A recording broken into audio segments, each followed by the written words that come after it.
আরে পাজি পাক, আমি গুহার ভিতরে ঢুকি আর তুমি আমাকে খেয়ে ফেলো।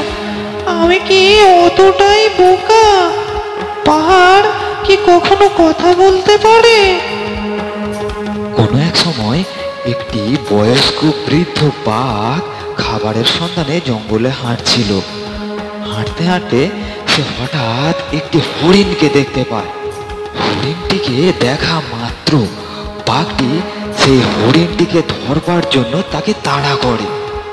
হরিণটিও প্রাণ বাঁচাতে জোরে দৌড়াতে থাকে।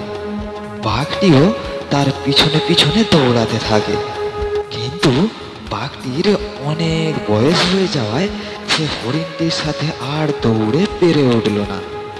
এক সময় হরিণটি বাঘের নাগাল এড়িয়ে অনেক দূরে দৌড়ে চলে গেল। হরিণটিকে ধরতে না পেরে বৃদ্ধ বাঘটি আবার জঙ্গলের দিকে ফিরে আসতে লাগলো। জঙ্গলের পথে হাঁটতে হাঁটতে বাঘটি দেখতে পেল একটি গুহা। তখন বাঘটি সেই গুহার সামনে দাঁড়িয়ে মনে মনে ভাবতে লাগলো, এই গুহাতে নিশ্চয়ই কেউ থাকে। আমি এখন এই গুহার ভিতরে ঢুকি আর সেই অজানা জীবের জন্য অপেক্ষা করি। সে গুহাতে এলেই আমি তার ঘাড় মটকাবো, আর সে যতক্ষণ না আসছে ততক্ষণ আমার একটু বিশ্রামও নেওয়া হয়ে যাবে। এমনই চিন্তা ভাবনা করে বাঘটি সেই গুহার ভিতরে প্রবেশ করলো। সেই গুহাটি ছিল একটি শিয়ালের। কিছুক্ষণ পর শিয়াল তার গুহাতে ফিরল। গুহার সামনে এসে শিয়াল থমকে দাঁড়িয়ে গেল।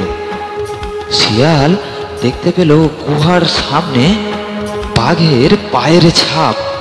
তখন শিয়াল মনে মনে ভাবতে লাগলো, ওরে বাবা, এ তো বাঘের পায়ের ছাপ। বাঘ কি আমার গুহার ভিতরে আশ্রয় নিয়েছে নাকি? একবার পরীক্ষা করে দেখা যাক, তা না হলে গুহার ভিতরে গেলে আমার প্রাণটাই বেরিয়ে যাবে। দেখি তো একবার পরীক্ষা করে। ওহে বন্ধু গুহা, তোমার ভিতরে কেউ আছে নাকি গো? শিয়ালের এই প্রশ্নে গুহা কোনো সাড়া দিল না।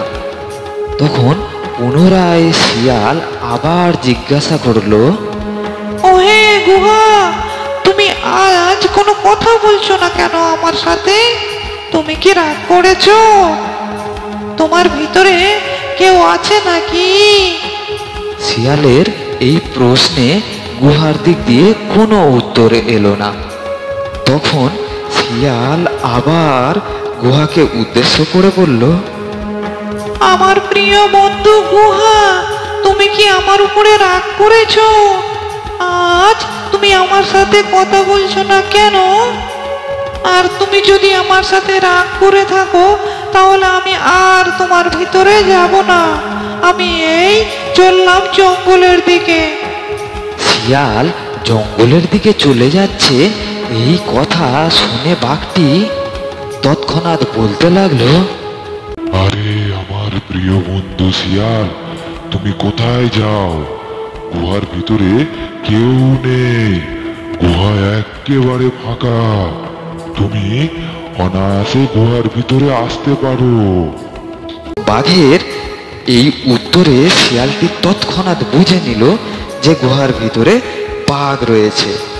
তখন শিয়ালটি সেই বাঘকে উদ্দেশ্য করে বলল,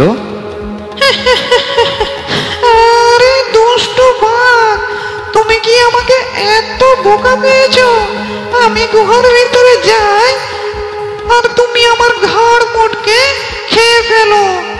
আমি কি এতটাই বোকা? আর গুহা কি কখনো কথা বলতে পারে? তুমি থাকো গুহার ভিতরে, আমি চললাম। এই বলে শিয়ালটি জঙ্গলের দিকে পালিয়ে গেল।